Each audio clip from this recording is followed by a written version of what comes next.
I started out today a little sad today.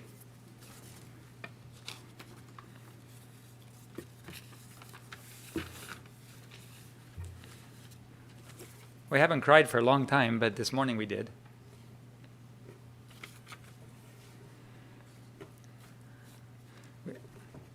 Got a letter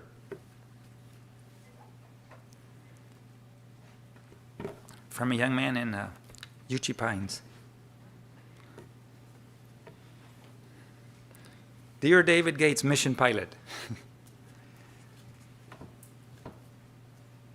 He introduces himself from East Africa, a medical graduate of a medical school in East Africa. He tells about his people that are dying in that small country where he's from. There are significant numbers of refugees in countries such as Sudan, Ethiopia, Egypt, Libya, and Israel. And I believe there's more than 1 million that are suffering in different ways. The women in my country are brutally raped. The people are taken hostage for money exchange, especially to Egypt, and their organs are taken out, and they die in terrible pain.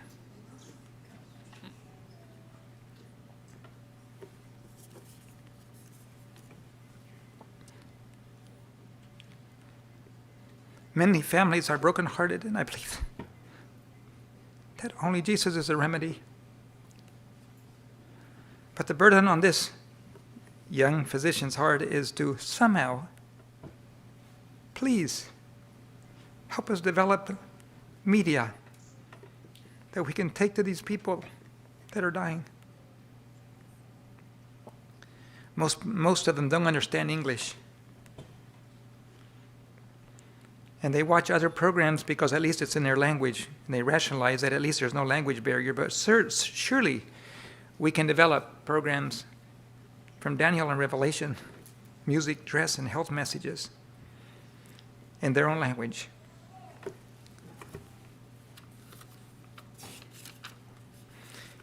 Here's a little pamphlet that he wrote in his own language. It looks like strange hieroglyphics. I don't even understand how to interpret it. He wants it back. He doesn't want to waste it. So I have to send this little paper back. How little do we know of the suffering of the world? On March 13, 1964, there was a young lady walking home in New York by the name of Kitty Genovese. Just before she reached home, she was assaulted and stabbed. 38 bystanders saw the whole stabbing. She was stabbed 102 times. And she died, and nobody did anything, and nobody called the police. It has been termed by psychologists as the Genovese effect, or the bystander effect, where people watch something happening and don't do anything about it. I just looked it up this morning on my phone, and I said, I think that lady's name was Kitty. And I looked it up, and boom, I just picked it just fast. It's still news today. To people who watch other people die but don't do anything. The bystander effect. I believe God today is tired of watching bystanders among his people. I believe God is somewhat indignant as well to have shared so much love and so many blessings with his church in North America and Europe, and now in some countries in Asia that are prospering financially. And the more we prosper, it seems that the more we forget about the mission. We're too comfortable. So we prefer to be bystanders and watch other people die, but try to ignore it and think of our own needs. Maybe we will get hurt if we get involved. I remember the story of one man that I've used it in some of my sermons before, but he was walking home one day and he decided to take a shortcut. It was late in the day, so he decided to take a shortcut through the woods, and as he was going to the darkening woods, he heard a young lady's voice call out for help, and he heard a gruff, rough man's voice tell her to shut up. He knew there was an assault taking place, and he considered not intervening because he might get hurt. But on the other hand, he was a Christian, so after hearing the young lady cry out several times, he decided he would take the risk, and with a loud shout, he rushed toward the bushes in the dark shadows, screaming that he was coming to help her. A half-dressed man ran off into the darkness, and the young lady crouched behind the bushes. After the man had run off, he said, "Excuse me, ma'am, are you okay?" There was no sound. "Excuse me, ma'am, I came to help you. I heard you cry for help. Are you okay?" Still silence. "Ma'am, I'm here to help you. I'm coming to help you. Do you need help?" And a scared voice called out, "Daddy, is that you?" It was his own daughter. He almost did not help her. He almost went home and thought, "I won't get involved because I might get hurt." Only to find out that it was his own daughter he helped. Could I suggest to you that every time you help somebody and save a life, you're saving your own family? They might live on the other side of the world, speak a different language, and be a different color, but we're all family.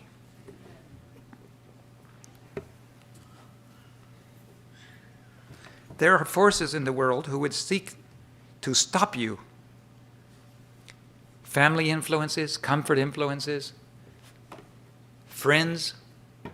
A lot of reasons why you should not risk yourself to help somebody dying on the other side of the planet that you don't even know. But I would propose to you that Jesus gave the example already. He left his home and came to this hostile planet, giving up everything. And as a result, I love his statement just before he left. "All authority is given to me in heaven and earth." For the joy that was laid up before him, he endured the cross. But there was a payback day. And all authority was given unto him because of his sacrifice.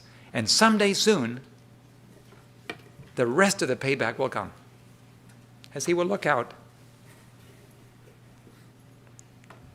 and see the saved of all the ages. And he's asking you and me to be part of that. Would you be willing to give up everything to save somebody? He says, "Take up your cross and follow me." That's what its mission is all about. That is just doing exactly what Jesus did. I can't even imagine. Sister White says that you cannot be saved unless you're a missionary. You cannot. Can you imagine being in heaven and being welcomed into heaven when you had no interest in helping anybody else? That would be a spirit totally foreign. It would be dangerous to have in heaven. And yet, most church members believe today they can come to church and sit on their bench and be good and regular members and good and regular standing, and they will go to heaven because of that. Not so.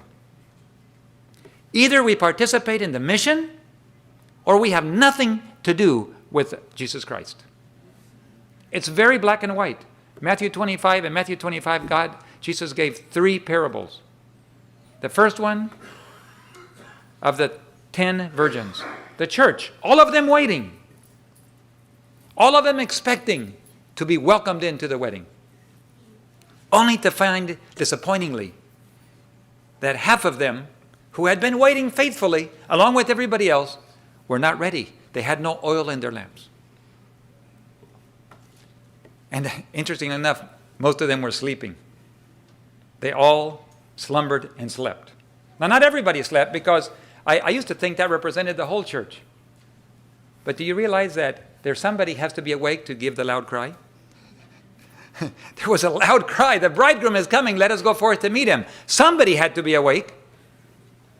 And I believe God is preparing a people today that is not sleeping, that are wide awake to the events that are happening, and they're shouting in a loud voice, "Get ready, the bridegroom is coming, let us go forth to meet him."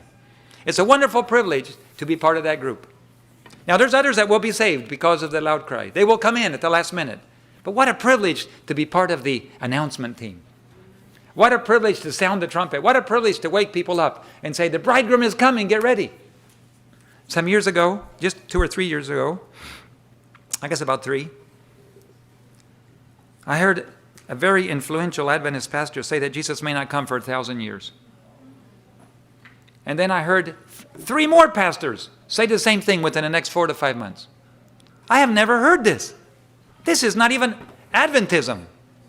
The imminent coming of Jesus Christ is one of our principal doctrines. That's why we're here. Otherwise, we don't need another denomination. Did you know there's more than 33 denominations in the world? Christian denominations. 33,000, I'm sorry.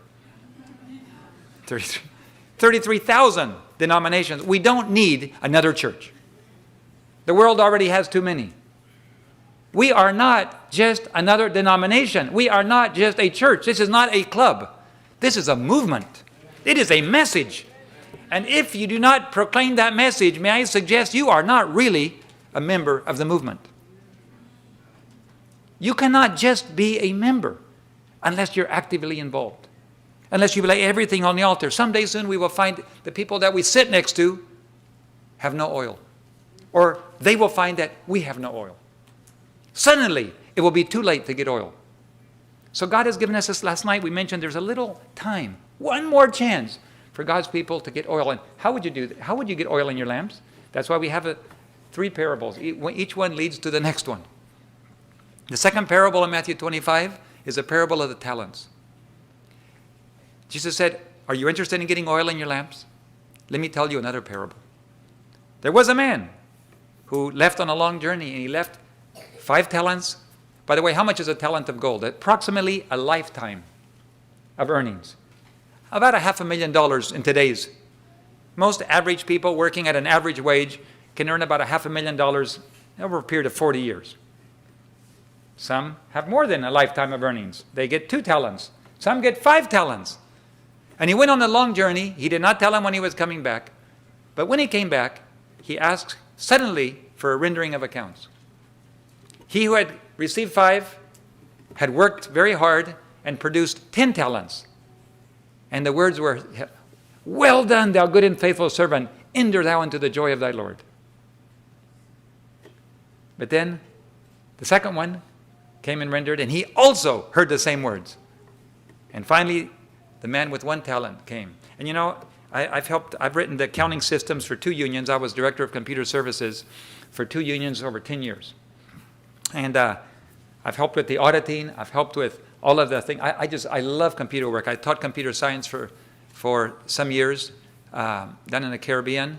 And I even though I've put it aside now for quite a few years because I'm working on the front lines, medical work and evangelism and so on. But I love programming. And so I programmed all the accounting systems, and I just love to see numbers go, process them and come out in long sheets of paper, you know, and it just, in fact, I miss DOS. It's so much fun to process. You know, I started out when the first hard drive I've ever laid eyes on was a big thing. It looked about like this. 5 megabytes. It was a little taller than this. And I looked at it, I can't believe you can store that much information. That's, you know, and then the first flop, everything we did was on tape before. Everything was on tape, sequentially. And the wheels would spin, and you would get stuff, or you would have a cassette tape for the small home computers.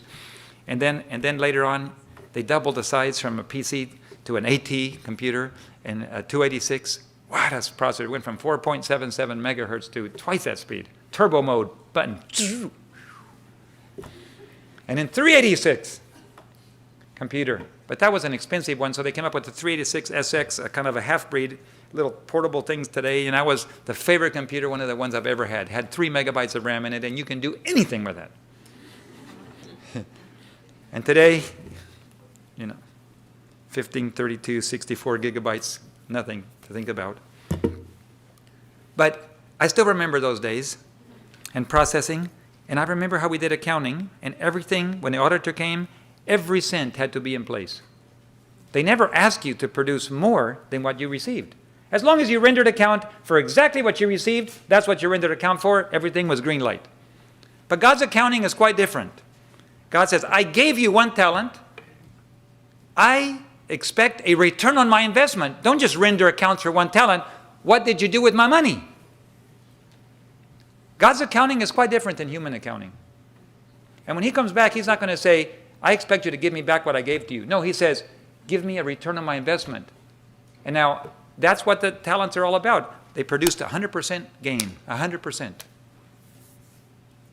And the last one just returned exactly what he had received, and it was taken away from him and given to them that had 10, and he was thrown out into utter darkness. Many of us are going to find that we've received all these talents from the Lord, and we've never invested them. And God's not interested in money. That parable is not even about money. Does God need money?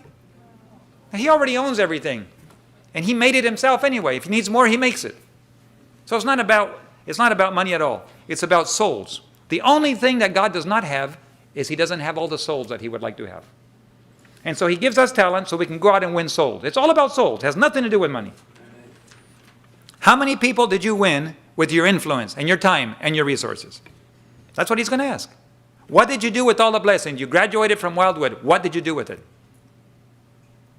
You have resources. What did you do with them? He's going to ask us that question. We are going to render accounts someday. And so then the final parable is, you want to use your talents? I'll show you how to use them. Feed the hungry, give water to the thirsty, dress the naked, visit the orphans and the widows in their affliction, go visit them in prison, those that are prisoners. Go visit them. Take care of human needs. You take care of basic human needs, I will say, as you did it to them, you did it to me. It's very simple to be part of the mission. Just give of yourself to meet basic human needs of others and share God's love just for the sake of sharing God's love. People will come and say, I've never met somebody like you. Why are you that way? Oh, you want to know my Jesus? Yes, please tell me. And you can introduce them to Jesus. But we have to be living reflections of God's love to the humanity. And I am so unloving. When I look at myself, I think I'm pretty good and generous. I like to give. But one day, I became very, very aware of how selfish I was. I came back from working at the union. I worked for 6 years at the union office in Peru. I came back from the union at home one day, and my wife says, I forgot to go shopping today. All I have is just a pancake for you to eat. I've been working hard all day, and I'm hungry. I'm sorry, that's all I got. What kind of wife do I have anyway? By the way, it's only happened once in 33 years, and I was griping, 1 pancake. That's it, for supper. And I was getting a little irritated, and I was sitting there feeling bad for myself, and there's a knock on the door. And a couple walks in that's been traveling for several days. Well, hello, how are you? Come on in. Have you had supper yet? No, we haven't had supper. Please, have a seat. And I'm saying, what in the world is she having in mind? And she laid out 2 empty plates, and she came over to my plate and cut my pancake into 3 parts, and she gave them each a third. So that's all we have, but I'm sure David is happy to share with you. And my heart went, that is my food. But the Lord just put a mirror up and said, David, you think you're a generous person and you like to give, but not when you're hungry, you don't. Huh? And I've often looked back at that and said, I really don't know the real David Gates. The real David Gates is, what does he do when he's hungry? Will he really share when he's hungry? Will he really give of himself when he is not full? Will he give of his extra, or will he give till it hurts? And I've learned that I can't even trust myself. I can't. One time I was going to a board meeting when I was a young man. I was on a board, and somebody told me and said, David, today something is going to happen that's going to cause you to have to feel like defending yourself. A message from God to you. Don't say anything. Do not defend yourself. That is the message God has given me for you. Was I capable of doing that? No. As soon as the attack came, I defended myself. And I thought to myself, even when God tells me not to do it, I don't know how to do it. This is the difficulty of the human nature. Even when you know you're not supposed to, we still do it. And I just distress myself every time I do. I go, I wonder what I'm going to do. I know God wants me to do this, but what will I do unless I surrender? So all I can say is, Lord, take control of me. I don't know what to do. I don't know how to do this. I don't know how to behave with love. When I'm really hurting inside, I don't give love to anybody. I need love myself. But how? But Jesus always gave love. Always. He has to do it in us because we're not capable of doing it. So even though the requirements are clear, we're not capable of doing it. All we can do is surrender. That's all we can do. If we surrender to Jesus Christ, then let Him do it because we cannot do it. It's not within our abilities. And someday, this beautiful mission of reaching people that it's all about people. And it's all about being Jesus' hands and through the Holy Spirit having the character replicated in us for this last generation so that Jesus can say to the universe, when I say my people, this is what I mean. And that's happening all around us. It's the sealing process taking place. There's a shaking process happening now. It started already. Last day events. I don't want to say too much about the shaking because it's so strong that it might be considered in a bad spirit. You can read it yourself. But the chapter from the last day events on the shaking is very, very strong. And it says, as trials thicken around us, page 175, both separation and unity will be seen in our ranks. This is happening all around the world, separation and unity, as people unite on one side and unite on the other side, in opposition or in humility and submission to God. Separation and unity at the same time. Well, of course we want to work united, but it's very difficult to have two opposing soccer teams or football teams or whatever thing you do. You can't kick the ball in both directions. You have to choose what team you're on. You have to know which way you kick the ball. If you don't, I just played 3 hours of soccer the other day with my sons. I miss the days when they were like about 13 and 15 and I could whip both of them. It was daddy against the two sons. And we'd play and play out there until we were exhausted, but I could weave my way around both of them and score, and they would try their best, and I would catch up with them. But once they turned 15 and 17, I could no longer beat them. And now they just invite daddy to play with them now and then. And they have all the energy. And I played the other day for 3 hours, and I like to run. But playing ball and running are two different things, different muscles involved. And I went to Mexico this last weekend. I was so sore I could hardly walk, because different muscles are used for kicking balls and defending and so on. But you have to know what team you're on. And the question is, do we know what side we're on? You have to have that very clear. Where does your loyalty lie? Both separation will be seen, and there will be a shaking. It's caused by the straight testimony, by the way. And one thing is certain, page 177, those Seventh-day Adventists who take their stand under Satan's banner. I can't even imagine taking a stand under Satan's banner. How horrible that will be to be actually taking a stand on the wrong team and fighting against God. Those Seventh-day Adventists, one thing is certain, this is not a maybe. Those Seventh-day Adventists who take their stand under Satan's banner will first give up their faith in the warnings and the reproofs contained in the testimonies of God's Spirit.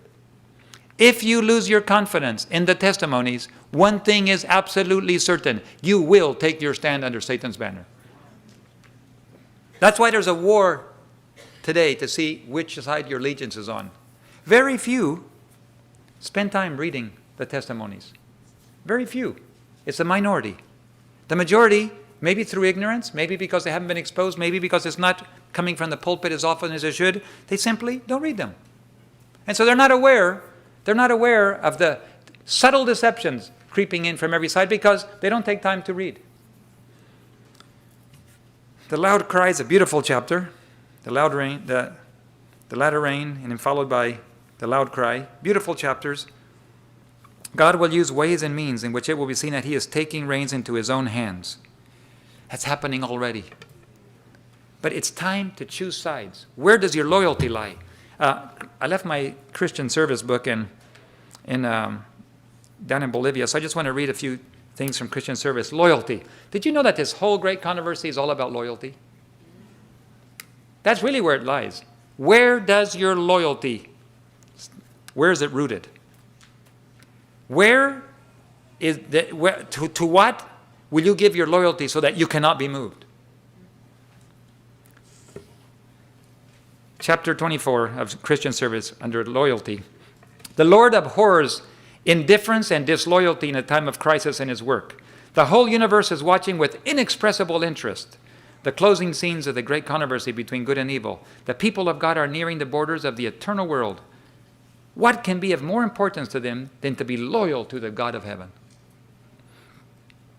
Now you can say, if I ask you to raise your hand, how many of you are loyal to the God of heaven? Almost everybody would raise their hand.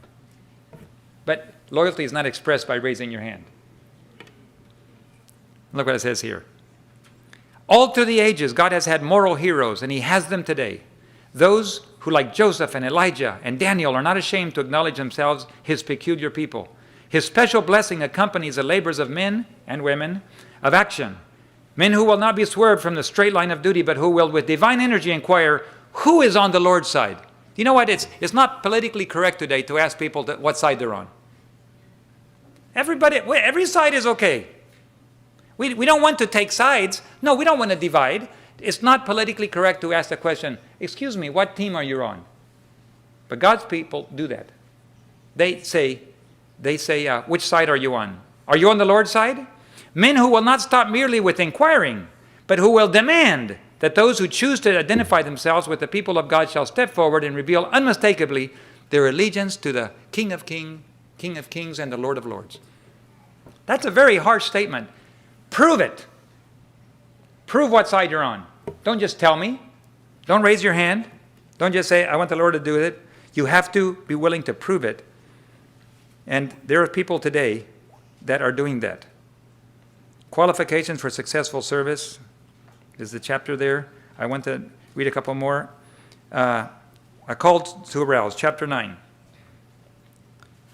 Let the gospel message ring throughout our churches, summoning everyone to universal action. How many? Everybody. Where? In our churches. All our churches. Asking everyone to join in the universal action. Let church members have increased faith, gaining zeal from their unseen heavenly allies, from a knowledge of their inexhaustible resources. How many resources? Inexhaustible. We don't have a money problem in a church. There never has been. It's the human resources we have a problem with. That has always been God's problem, finding human resources.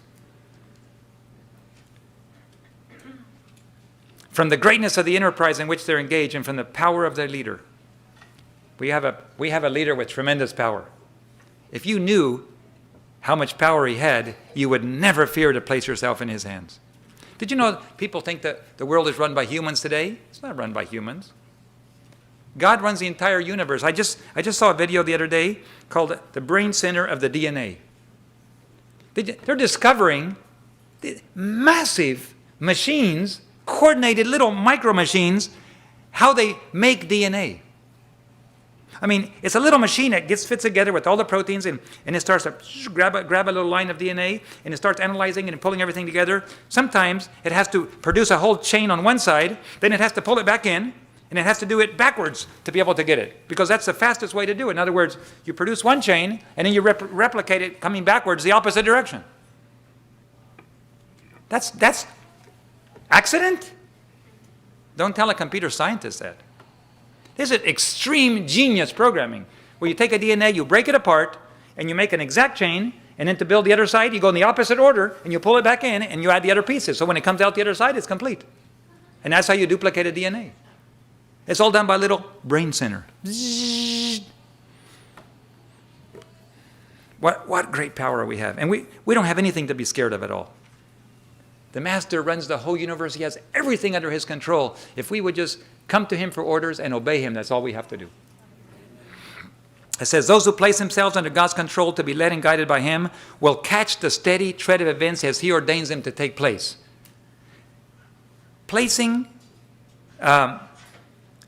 Inspired with the spirit of him who gave his life for the life of the world, they will no longer stand still in impotence, pointing to what they cannot do. Instead, they will put on the armor of heaven and go forth to the warfare, willing to do and to dare for God, knowing that his omnipotence will provide for their need. Isn't that beautiful? We will no longer stand still saying impotently, we can't do it. We just don't have enough. It's impossible. No. They will put on the armor of heaven. They will go forth to the warfare, willing to do and to dare for God. That's what Abraham did. If you read Patriarchs and Prophets, he didn't ask God, is it a good land? Can I make money? He just obeyed. And he went out, not knowing where he was going because he trusted his leader. Amen. Someday we're going to give account. Very soon we're going to give account. And suddenly we will find that it will be too late to prepare. If we're prepared, we move into line. Now, not later. Today's the day of salvation. And God is calling his people to come into line. To come into line. That involves the health message, which Wildwood is very strong on. We're so thankful for that. And other of our institutions that are strong on that. There's a lot of resistance to that message. There it is. I'm telling you that there is a lot in many divisions of the world. I was in one division in Asia, and in one country, and I was asked to speak at one of our universities, and I was speaking, and there was a lot of theology students and a lot of other students there, but there was also some lay people, and it was time for questions and answers. And one lay person said, I just recently came into the church because of the health message. I just loved it. I was dying of a disease, and I was able to change my diet, and God gave me health again. And I came in. But when I got it, and I was baptized in a church, but the moment I opened my mouth to give my testimony, I was told, shut your mouth. We don't do that kind of thing here. And so she said, I'm confused. I'm a new Adventist, but I can't talk about the health message inside the church. My pastor will not let me. And so she goes, what do we do? I said, this is a sad thing that we have to have in the church today. Just be faithful. I know, but what do I do with my pastor? And all these young theology students were there. And so I said, you need to pray for him. Maybe God will be merciful to him and give him cancer.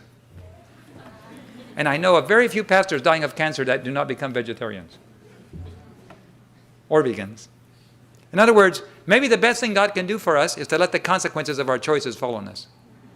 Because the sooner we realize the consequences, the sooner we're willing to correct. So I said, just pray. Just pray and be found faithful. That's all we can do. Pray and work and be found faithful. But there is a war inside, and right now the war is inside more than outside, it seems. But God is preparing a people. Have you noticed? The other day I turned on a radio station from Chattanooga. A Baptist pastor was preaching, but I could have sworn he was an Adventist pastor. He was saying, Jesus is coming soon. Brothers and sisters, we have to get ready. We need reform in diet, reform in dress. We need to get serious and be obedient to what God is telling us. And I said, amen, brother. And I found out it was broadcasting of MBW. Excuse me? I made a statement once, and I want to say it again. If God's people are not going to preach the message, God has other children that are not of this fold, and they will do it. But you and I will lose our crown if we don't do it. That's why we're told to hold fast that which we have, that no man take our crown. We have a beautiful message. We've been given this beautiful message, and we're told to go into all the world, to every nation, kindred, tongue, and people. How many? Everybody. That is the orders from the general. And there's this phrase in Spanish that says, what the captain orders, a sergeant cannot countermand. Basically, in a Marine type of thing. But it's basically when the general says something, a colonel or a lower officer cannot countermand. Our divine general has already given us orders to go into all the world and preach the gospel. And it's not always easy to do that. Because as you do that, you will find that there are challenges along the way. Some of them come from inside, some of them come from outside. Sometimes they're financial, sometimes they're political, sometimes they're religious. Differences in religion. There's a lot of reasons why you cannot go. But the general said go. So humbly, you must do what you're told. You must try your very best to work together, but sometimes you have to go alone. And in the end, every single soul will stand alone before the throne and give account. That's in the end. In the end, you will stand alone. So if you have to go alone sometimes, there's two ways to go. We go together or we go alone. Plan A and plan B. You know, if you're willing to do either plan, the job will always get accomplished. If you're willing to go alone, you can get the job done. Because God will bless and multiply, even if only one person is willing to go. But somebody has to be willing. And this young physician from Uchee Pines is asking for possibility of reaching his country where people are dying in agony. And my wife and I just cried this morning. There's a lot of other people in the same position. They're just saying, I'm willing to go. Can you help me? Or can we go together? Can you give me tools to reach those people? And we just prayed this morning and said, Lord, answer this prayer. Answer. Here am I, send me. But let's go reach those people that are dying. And there is no political structure. You know what? It would be interesting. I'm going to read you this. I didn't have it on my thing, but it's from one of the well-renowned Adventist. If we had saints, it would be a saint, HMS Richards. We don't have saints in the church, but he was one of God's saints. Let me see if I can find it here. Real fast. Here we go. It's called Keep About Your Work by HMS Richards. I don't know if you've seen it or not. But listen to this man of God, what he says. The Lord has given to every man his work. It is his business to do it, and the devil's business to hinder him if he can. So surely as God has given you work to do, Satan will try to hinder you. He may present other things more promising. He may allure you by worldly projects. He may assault you with slander, torment you with false accusations, set you to work defending your character, employ pious persons to lie about you, editors to assail you, and the excellent men to slander you. You may have Pilate and Herod, Annas and Caiaphas, all combined against you, and Judas standing by ready to sell you for 30 pieces of silver. And you may wonder why all these things come upon you. Can you not see that the whole thing is brought about by the craft of the devil to draw you off from your work and hinder you in your obedience to God? Keep about your work that God has given you. Do not flinch because the lion roars. Do not stop to stone the devil's dogs. Do not fool away your time chasing the devil's rabbits. Keep about your work. Let liars lie. Let corporations resolve. Let the devil do his worst. But see to it that nothing hinders you from fulfilling the work that God has given you. Keep about your work. He has not commanded you to get rich. He has never bidden you to defend your character. He has never set you to work to contradict the falsehood about yourself, which Satan and his servants may start to peddle. If you do this and nothing else, you will do nothing else. You will be at work for yourself and not for the Lord. Let your aim be as steady as a star. Keep about your work. You may be assaulted, wronged, insulted, slandered, wounded, and rejected. You may be abused by foes, forsaken by friends, despised and rejected of men. But see to it with steadfast determination, with unfaltering zeal, that you pursue the great purpose of your life and the object of your being, until at last you can say, I have finished the work which you gave me to do. Isn't that beautiful? We must learn to keep about our work. Not to look at things around us, to keep our eyes on Jesus Christ. Have you ever heard of the gaze glance principle? You gaze on Jesus Christ, and every once in a while you glance down at yourself to compare yourself to Jesus Christ. And you go, ooh, that's not, but don't look too long because you might get discouraged. Just glance down and go, okay, and gaze on Jesus Christ, and every once in a while. So glance. Gaze on Jesus Christ and glance at yourself now and then, just so you can fall into line. It's a beautiful principle. And as you gaze on Jesus Christ, you will become more and more a reflection of his character and the love that he has for a dying world. Matthew 24, Jesus, in Matthew 24 there, we read this morning, talks about a man that if he would have known that the thief was going to come in, he would have guarded and he would have watched, not allowed his house to be broken. And he says the same thing will happen. The Son of Man will come. And if you're not watching, he will catch you by surprise. It is not God's intention to catch his people by surprise. In fact, in 1 Thessalonians 5, verses 1 through 4, Paul says, but ye, brethren, have no need that I tell you about Jesus coming, because he will come like a thief in the night. In verse 4 he says, but ye, brethren, are not of darkness, that day should overtake you as a thief. In other words, you will not be surprised with Jesus coming. God's people will be expecting his coming. Awake and waiting. This is our God. We've waited for him and he came for us. But right now, as we look at the events around us, sometimes I wonder if the only people that don't know that Jesus is coming, excuse me, the only people that don't know the world's about to come to an end are Seventh-day Adventists. We are so comfortable. And we're going about our work, and we almost tend to believe that it may be 1,000 years before Jesus comes again.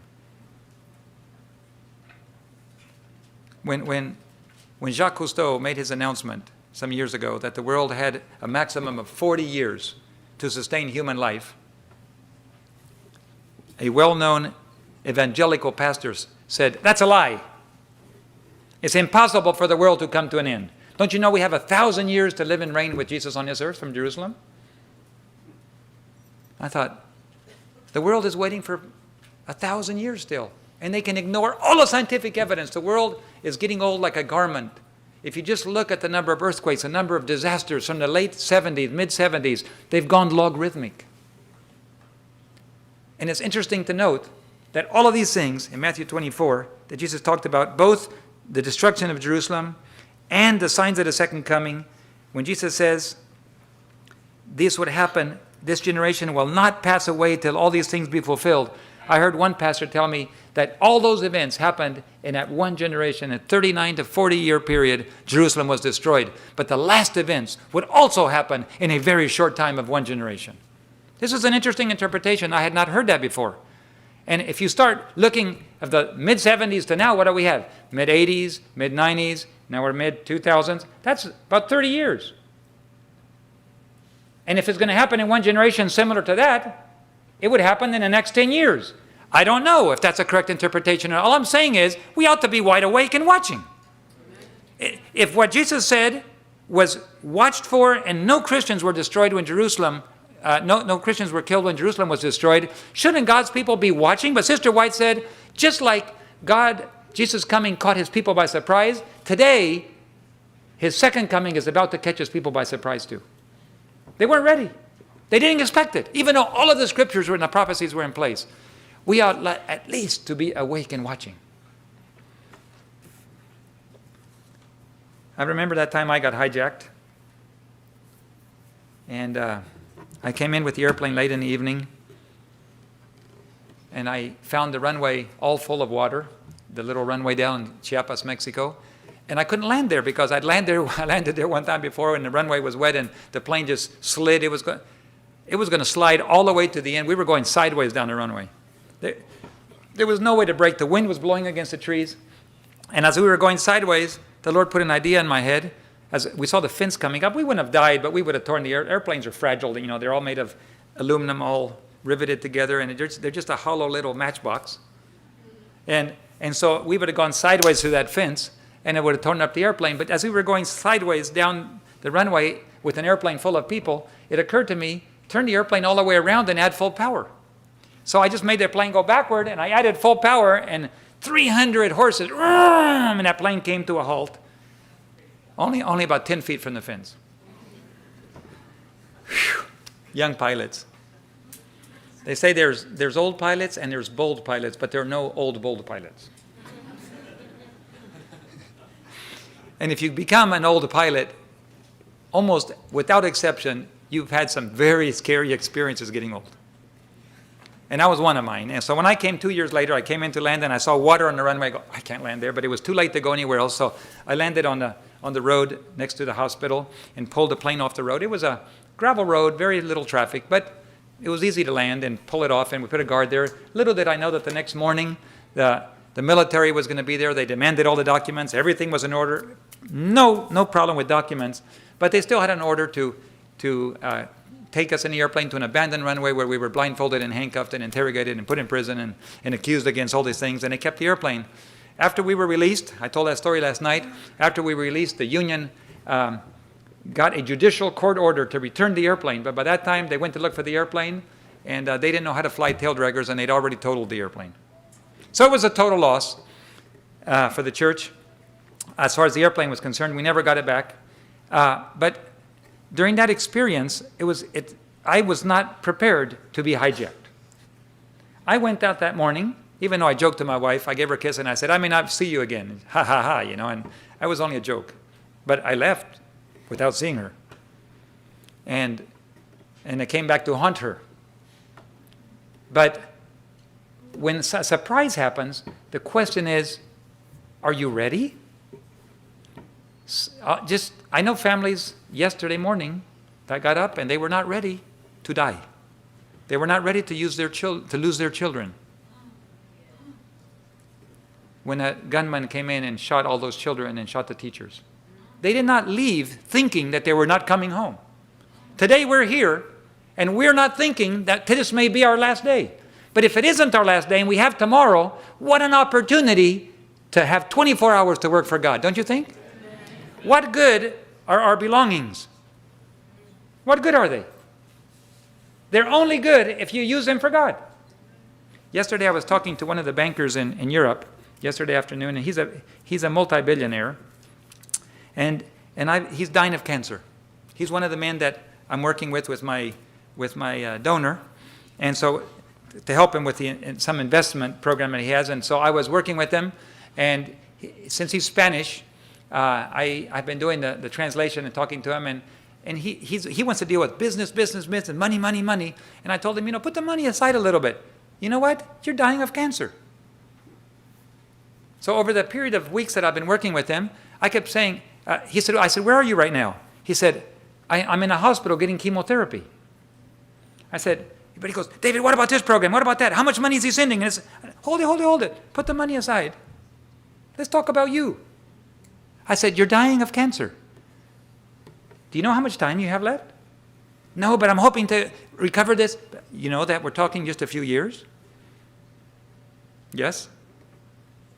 His grandfather, or his wife's grandfather, is one of the richest men in the world. He owns entire countries almost. His grandfather is really, off the books, a trillionaire. Multiple trillions. We think the richest man in the world is Carlos Slim, in Mexico, but that's only, and that Bill Gates has so much, that's only public wealth. You haven't seen those that are off the books. The world has a lot of those people that you just don't know about. They're around. But when somebody's dying of cancer, the most important thing is the person. So I was talking to him over a period of time, and I said, I'm praying for you, because this is a difficult time you're going through. And he goes, David, I've done a lot of business. Nobody's ever asked me about me. I said, well, that's the most important part. And I was talking to him yesterday, and I said, my goal is next time I come to Europe, I want to come to Spain. Where in Spain do you live? So he told me where. And I said, I want to come see you. He goes, thank you. Do you know, David, you've been asking so much about me that he said, I got on the internet and I started looking for you. And he said, I've watched several of your sermons today, he told me yesterday. I'm watching one right now when you called me. He said, and I've seen videos of you landing airplanes in the jungles and taking care of people. He goes, you're real. I said, well, God has been good to me and I've shared it, and that's why I care about you, because it's really God who cares about you. That's the most important thing. Did you know that most people die, I told them, without ever having discovered God's plan for their life? And he said, does God have a plan for my life? I said, he has a beautiful plan for your life. And I said, that's why I want to come and see you at your house. I want to come and help you discover God's plan for your life. Isn't that beautiful? Who cares about the money? The money will automatically be there. God has 1,000 ways to provide for our needs of which we know nothing. But it's all about people. If you get the people's heart. I'm looking forward to meeting his wife's grandfather someday. He calls me. His wife's grandfather calls me. Hey, David, how are you doing? How are things going? He wants to do business. But that's not what I am helping my donor with that. But that's not what's important. The important thing is, does he know God? Does this trillionaire know God? He's going to have a chance to know God. Because if the Lord leads me to his grandson, his granddaughter's husband, and I can introduce him, it's only a matter of time till I reach him. And he is connected directly to the highest levels. If I mentioned the partners that they work with, you would know all of them. They're in the news every day, at the highest levels of world government and world finance. How do you reach those people for God? God opens the door and you start working with them and you focus on them, on them, on them, on them. And pretty soon they go, this is different. There's something different about this person. They care about me, not about my money. And that's what's important.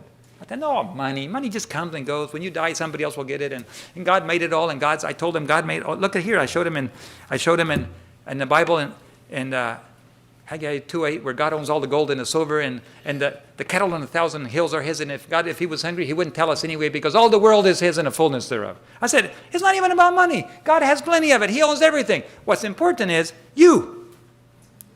And if we do that with every person that's around us, I'm just praying that God will use me to keep reaching into their heart so that they can have a chance to know that Jesus is coming back soon. Even the rich people deserve to know.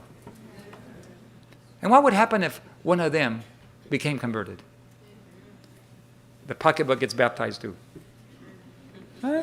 God has 1,000 ways. Let's just focus on people. Let God deal with the money issues. God knows how to move money. Money is inanimate. When God says move, boop, money jumps over here, gold jumps over there, things, mountains move, everything. But the people have to choose.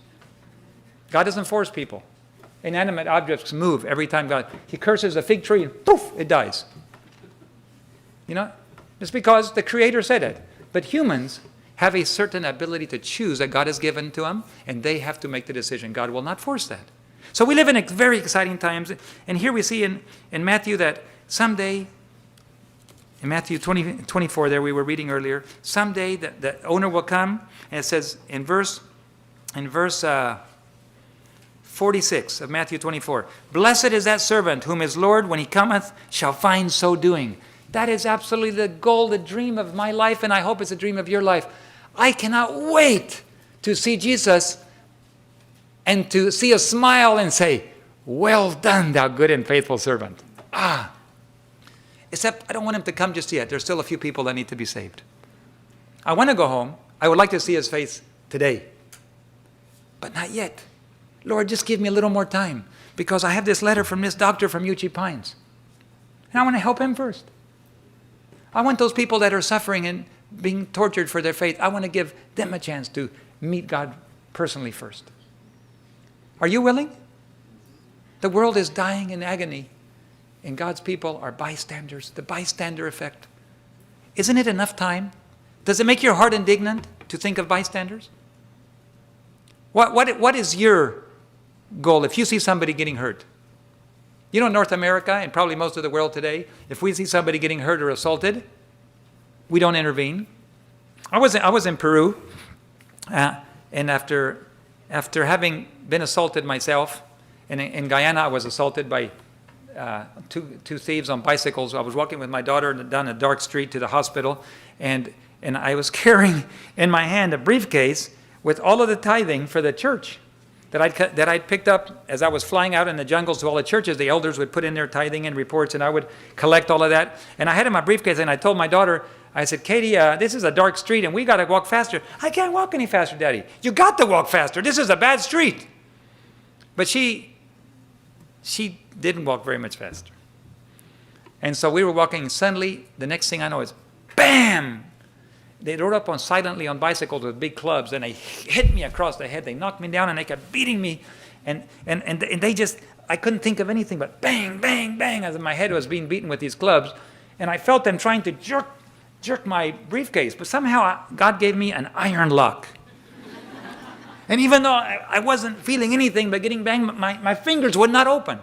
And they tried and tried and tried to get that briefcase out of my hand, and I would not let go. But I did do something that just before I walked down the street, I took my wallet, and it has too much papers in it, but anyway, I stuck it here because I didn't want anybody running behind me and just pulling it out, you know? And so I stuck it here, and I remember amidst all the blows that were falling on my head, I remember feeling that they were trying to pull my briefcase, and bang, bang, they kept hitting me. And then I felt them feeling in my pockets. And I thought, my wallet's in my front shirt. I was laughing. I said, I fooled them. But even though they kept hitting me, I had inside, I was calling for help and I was shouting for help. They grabbed my daughter by the neck and tried to pull her away. And I grabbed my daughter's leg with one arm and I had a briefcase in the other and they were beating me on my head with the other.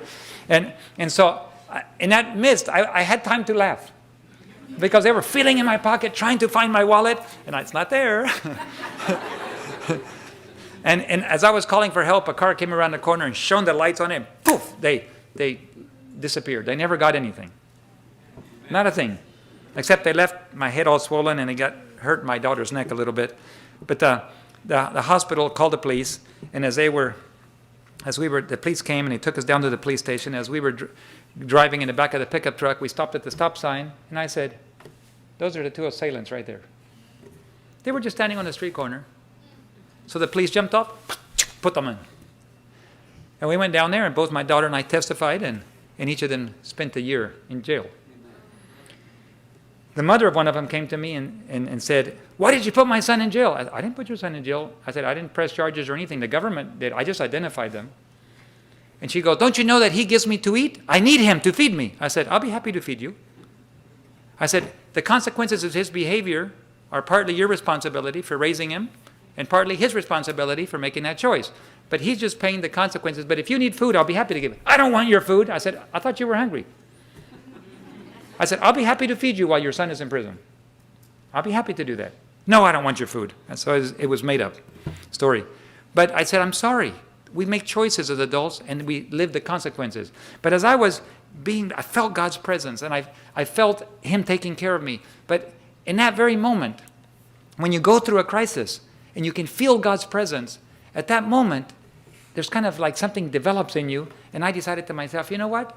When other people get assaulted, I'm going to intervene. No matter what happens, I'm going to help whoever's getting hurt. Even if I get hurt, that's God's problem. Nobody, by the way, you can't get hurt unless God gives permission, right? You can't. Nobody can kill you. Nobody can touch you. Of course, there is an exception to that. If you have impurities in your life, if you take the devil's music, if you take the devil's videos in your house, in your life, if you have the world in your life and in your home, the devil has rights too. And he can tell God's angels, stand aside. This person has chosen to have my things in their life. And God limits the devil's abilities, but the devil has rights to harass you. That's why it's so important for us to live pure lives in total surrender and get rid of that worldly stuff. We don't need that stuff in our home because it gives the devil a right to come in. When we allow his magazines, his videos, his music into our home and into our lives, the devil has access directly to us. And he will use that to hurt us.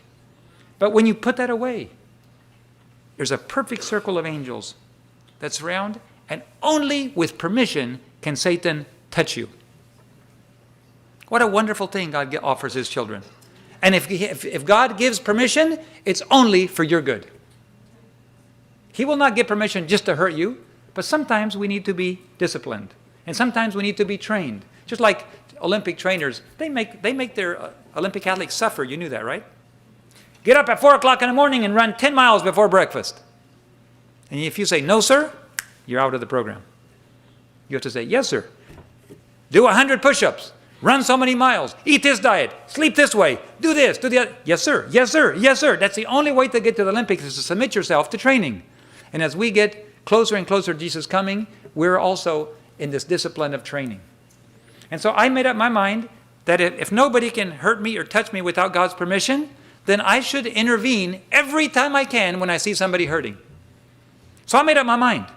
And in Peru, when I was traveling a lot, there was a little lonely road that goes to the university. And in those days, there was a lot of assaults and robberies along that road as people walked up and down that road. And I used to come in from the Union every evening about 7 or 8 o'clock. And it was dark. And there would be multiple assaults happening every day along that lonely road. And I made up my mind, Lord, if you ever put me in a position where I see somebody getting assaulted by a gang, 10 persons, I don't care what, I'm getting out of my car and I'm walking right into the middle to help that person. Because all it takes is one angel, by the way. One angel. And they're pretty tall. I don't know how tall, if you know how tall they're they're about 20 feet tall. I've talked to several people that have seen angels. I've seen my angel, but it was in human form, and and so I can't say that that's their real size, because you can't have a real human walking around 20 feet tall. That would get an attraction. But on another occasion, I was assaulted by a gang member with a sword in a little tiny place in Lima, Peru, and as soon as that guy came in, he was ready to run me through with his sword in a public toilet, and all of a sudden he looked up. And he put his sword back, and he backed into the corner, and he put his head down like a little child in a corner. But he wasn't looking at this. He was looking up there. Whatever it was, he saw behind me. I don't know. It must have been the angel. But I do in Australia. After I preached throughout Australia, a lady, the sister of one of our good friends there, and he had been one of our board members, he gave me the letter from his sister, and she said, "Dear David, after you preached a sermon on extreme purity, I said, Lord, I want to have extreme music, pure music in my home, but I don't know what heavenly music is. I want to know what heavenly music is. Could you show me someday?" And this is the letter she gave to me. And she said that she went home and she was washing her clothes and she was hanging the clothes outside, and then suddenly strange music started coming from her house. Beautiful music that she had never heard in her lifetime before. So she left her clothes outside and she went into the house, and she said, inside of my house there were two angels. They had their heads bowed, their wings folded, and their arms folded in front of them, and they had their heads bowed, and she realized they were worshiping. So she knelt down beside them, and for a whole hour the music continued. And then finally she said, Lord, can you release me? And she closed her eyes, and she could see the angels right through her eyes. And the music came to a halt. She opened her eyes, and on the TV was written, heavenly music. Only 2 words on the TV said heavenly music. And she knew that God had showed her what true heavenly music sounds like. No worldly rhythms, no trap set, just beautiful harmonic, melodic music singing in glory to God. She now knows what that is. I've never heard true music from the angels, but she has. And she told me the angels were about 20 foot tall, and they went right to the roof, but yet they were inside her living room. And she knelt beside them, but she goes, they're about 20 foot tall. Do we need to be afraid of any gang members when we have only one angel 20 foot tall next to us? And then there's angels that excel in strength. And then for God's workers, God gives a double portion of angels, and they're dressed from head to foot in armor. And they march in perfect unison around the children of God. We have nothing to be afraid of, brothers and sisters. It is time we go out and we rescue the perishing. It is time that we go out and place our own lives on the line. Walk right into the face of danger. There's a young lady that came to join us in our Switzerland Foundation. She joined our team. She made her decision. She's well known in the denomination as an ADRA director for years and years. She's from Indonesia. She's now a German citizen. Her father was very influential in world government. And she comes from an ex-Muslim background. And she says, wherever there's a war, wherever there's violence, that's where I want to be working. She just came back from the middle of Libya, in Libya when they had that war. She worked in Afghanistan during all of that time. And she says, I learned a lesson. Nobody can touch me. God just gives me very special protection. I can deal with the guerrilla leaders. I can deal with the military leaders. I go into their homes. I meet the children. I meet their wives. They treat me like a daughter. And she says, I've seen cars blown up, missiles. Boom, there's some co-workers. Boom, the car blows up right in front of me. Bodies fly out burning on fire. I've seen that happen. I've seen people shot and killed. But the one thing I want to do, she said, is I want to reach their soul before they die. She just joined our team 2 weeks ago. And she's pushing us so hard we don't even know how to keep up. But our goal is to develop a pool of emergency pools in every country where people say, if you have an emergency, if you have an earthquake, if you have a disaster, please count on me. Call me. I am available. And in every country, we want to develop emergency pools of people who are willing. People can put up tents, people who can do carpentry, who can do whatever the skill is. Just make yourself available. And we're going to be making that available. And she's coordinating all of that. And she's going to be doing training. And the world is about ready to burn, brothers and sisters. There's going to be disasters left and right. And it's going to be an opportunity for God's people to go to the front lines. And so therefore, as we approach those last few days, God is asking to find out who is willing to risk their life to save another. That's the end. That's the last question that's going to be asked. As you did it to them, you also did it to me. So I would like to challenge all our graduates. Are you willing? Are you willing to risk your life and go where nobody wants to go? Are you willing to risk everything you have, your reputation, your resources, your life, your freedom, to go save somebody who is also at risk? That's the question before us today. And someday we're going to hear the words, "Well done, thou good and faithful servant. Enter thou into the joy of thy Lord." Isn't that a beautiful thing? If you would like to be willing to do that, would you make that decision in your mind today? Only you know. If that's it, would you say, "Lord, yes, count on me, Lord. Train me, teach me, discipline me, whatever you have to do. But please make me one of that team that can reflect your love to a dying world. And whatever it takes, if I lose everything, I get it all back again." But God is not looking for people to die for him today. What is he looking for? People to live for him. That's much harder. It is my choice. Would you be willing to raise your hand and say, "Lord, that's my choice too"? Amen. How beautiful.